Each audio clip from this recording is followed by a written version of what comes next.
नमस्कार, अस्सलाम वालेकुम, सत श्री अकाल, जय झूलेलाल। मैं वंजी प्रेम मटलानी और आप देख रहे हैं हालात हाजरा का प्रोग्राम। हकीकत ये है, इब्तदा में आपसे दरख्वास्त है, चैनल ज़रूर सब्सक्राइब करें।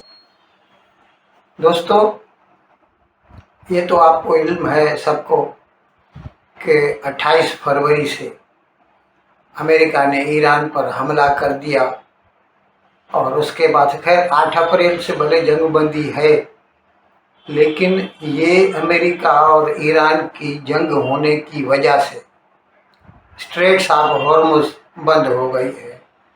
अमेरिका ने ईरान को ब्लॉक कर दिया है और ईरान ने हॉर्मुज़ को ब्लॉक कर दिया है। वो हॉर्मुज़ जहाँ से दुनिया का 20% जो है एनर्जी गुजरता था। अब जाहिर है इस मसले से भारत आज़ाद नहीं है, भारत के ऊपर भी असर पड़ा है। भारत भी ज़्यादा से ज़्यादा तेल मशरक़ वस्ता से ख़रीदता था। अब अलग बात है, यूक्रेन जंग के बाद हमने रूस से ज़्यादा तेल ख़रीदा था, उसकी वजह थी वो डिस्काउंट दे रहा था। बाद में अमेरिका ने उसके ऊपर सैंक्शंस लगा दी और हमारे ऊपर सख्ती कर दी, तो हमने रूस से तेल खरीदना कम कर दिया और फिर से हमने इराक और सऊदी अरेबिया से दरामद बढ़ा दी। लेकिन ये 28 फरवरी के बाद ये जो मसला शुरू हो गया, तो उसके बाद भारत की जो एनर्जी सप्लाईज हैं वो बहुत अफेक्ट हुए, उनके ऊपर बहुत बुरा असर पड़ा।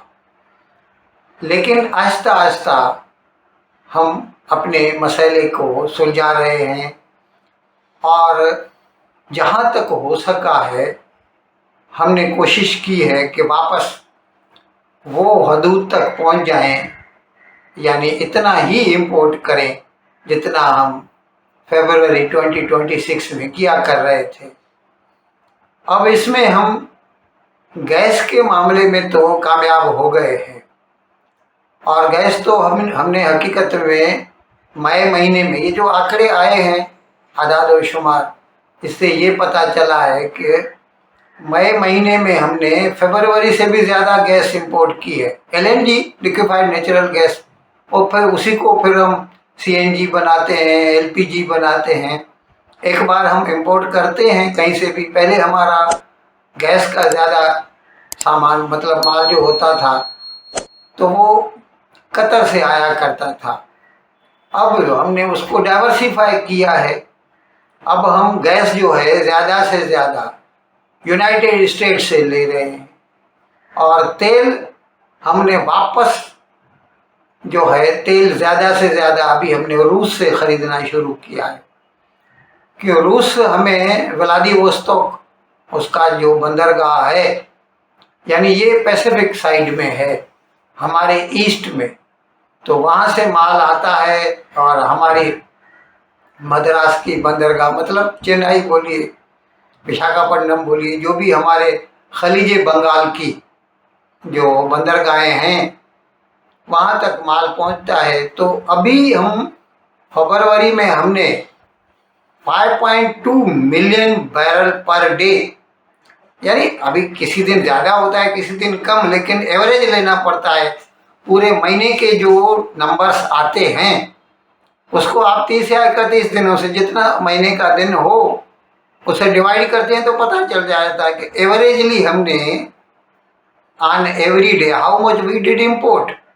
तो फरवरी में हमने 5.2 million barrel per day crude oil का हम इंपोर्ट कर रहे थे और उसमें ज़्यादा जो था उसका परसेंटेज वो हम मिडिल ईस्ट से कर रहे थे। लेकिन बाद में ये जो डिसरप्शंस हुई, हॉर्मुज़ बंद हो गया, तो मार्च में तो बहुत कम हो गई और अब हमने उसको संभाल लिया है और हमने फिर से रूस से ज़्यादा तेल लेना शुरू किया है। और जहाँ तक गैस का ताल्लुक है तो गैस हमने कतर से कम कर दी है, तो उसके जगह पे हमने यूनाइटेड स्टेट से गैस लेना शुरू कर दिया है। अच्छा, ये मैं यहाँ पर यह भी बताता चलूँ कि जब भी यूनाइटेड स्टेट्स के साथ, अमेरिका के साथ हमारी बातचीत होती है, अभी तक हमारा जो ट्रेड एग्रीमेंट है, बायलैटरल ट्रेड एग्रीमेंट, उस पर दस्तखत नहीं हुए। ये अलग बात है कि मोटी मोटी बातों पे जो है हम रजामंद हो गए हैं दोनों, लेकिन एक्चुअल जो साइनिंग ऑफ दी एग्रीमेंट है between both countries, still it is far far from over. तो ये उसकी जगह, ये उसकी वजह ये भी थी कि पिछले साल हमने ट्रेड सरप्लस जो है $42 बिलियन का, we had trade surplus with our trade with United States. वो उसको बहुत शिकायत थी, तो हमने तो उसी वक्त कह दिया था कि यू कैन कंपेंसेट दैट। अभी वो हमको ज़्यादा तेल दे, ज़्यादा गैस दे, ज़्यादा डिफेंस के जो है हमारे कई ऑर्डर उनके पास पेंडिंग है।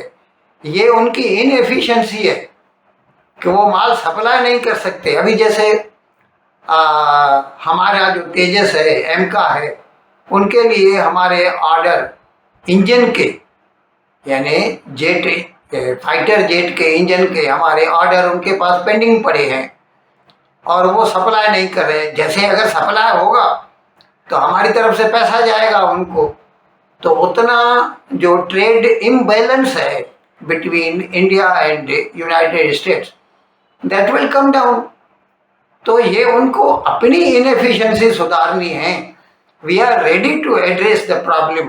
खैर, मैं आपको बता रहा था आज हमारा जो व्लॉग है वो इस पर है कि हम जो है सोर्सेज हमने चेंज किए हैं। फरवरी तक जो थे उसमें बदलाव लाके, सोर्सेज को चेंज करके हम तकरीबन उसी नहज पर पहुंच गए हैं जहाँ जितना हम फरवरी में गैस या तेल इंपोर्ट कर रहे थे। अभी वैसे तो हमने अभी जैसे भारत में खुद है गैस जो है, कुकिंग गैस की बात हो रही है। मोस्टली क्या है, वहाँ से हम जो गैस इंपोर्ट करते हैं ना, सबसे बड़ा उसका जो खर्चा है वो तो कुकिंग गैस पे ही है, जबकि होना नहीं चाहिए। हमें गैस से मेडिसिन बना सकते हैं, केमिकल बना सकते हैं, यूरिया बनता है यानी फर्टिलाइज़र बनता है, और गैस से कई चीज़ें बनाई जा सकती हैं। लेकिन क्या करें, पहले तो सबको घर में जो है खाना पकाने के लिए गैस चाहिए। वो वैसे क्या है, भारत में जो चलन है वो ये है कि हम ज़्यादा से ज़्यादा एलपीजी वापरते हैं। गैस वही है लेकिन वो सिलेंडर में है और इट इज़ वेरी इजी। एक सिलेंडर पूरा हो गया, बदली कर दो, दूसरा लगाओ, और गवर्नमेंट को भी उसमें कोई अपना जो है इंफ्रास्ट्रक्चर नहीं बनाना पड़ता। लेकिन अभी जब तकलीफ हुई तो गवर्नमेंट को याद आया कि हमें पीएनजी को सपोर्ट करना चाहिए, पाइप्ड नेचुरल गैस, यानी सबके घर तक पाइप से गैस पहुँचे। तो फिर हमें ये जो सिलेंडर है उसका रिफिल करना, सप्लाई करना, ये पूरा इंफ्रास्ट्रक्चर वी कैन डिसमेंटल, और वो भी पैसा भी बच सकता है, तकलीफ भी बच सकती है। खैर, देर आए दुरुस्त आए, अभी कोशिश कर रहे हैं, और इसी वजह से मई में हमने गैस की सप्लाई, मतलब गैस की जो इंपोर्ट है जो है वो तो हकीकत में ज़्यादा हुई है, लेकिन खपत कम हुई है हमारे यहाँ, क्योंकि वो सबको ऐसा लगा कि नहीं मिलेगी नहीं मिलेगी, तो इसकी वजह से जो है खपत पे असर पड़ा है। खैर, मैं आपको बता दूं, इस वक्त हमारी पोजीशन ये है कि जहाँ तक क्रूड ऑयल का ताल्लुक है, सबसे ज़्यादा बड़ा सप्लायर हमारा रूस है, दूसरे नंबर पर यूएई है, यानी अबू धाबी कह लीजिए। आप कह सकते हैं कि वो तो माल हुर्मुज से आता था, लेकिन मैंने एक प्रोग्राम में बताया था कि उनका एक पाइपलाइन है जिससे वो फुजैरा तक अपना तेल पहुंचाते हैं, और वो straight of gulf of Oman में खुलता है, तो उससे ईरान का कोई वास्ता नहीं है, वहाँ से वो भारत को माल भेज सकते हैं। और गैस के बारे में मैंने बताया कि गैस हमने सबसे ज़्यादा जो है वो अमेरिका से खरीदी है, और अमेरिका से जो माल आता है वो तो अटलांटिक से आता है, रेड सी से आता है, वहाँ पे कोई बाधा नहीं है, कोई रुकावट नहीं है।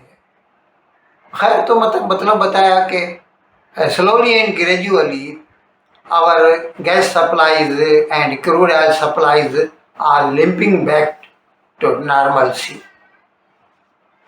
इन अल्फाज के साथ आज का प्रोग्राम ख़त्म करने की आपसे इजाज़त चाहता हूँ, लेकिन विदाई लेने से पहले एक मरतबा फिर आपसे मेरी दरख्वास्त है कि जिस किसी साहब या साहिबा ने अब तक हमारे इस चैनल को सब्सक्राइब नहीं किया, हज़राए करम इसको जल्द से जल्द सब्सक्राइब करें, प्रोग्राम को लाइक करें, शेयर करें और घंटी का बटन दबाना न भूलें। बहुत बहुत शुक्रिया। खुदा हाफ़िज़।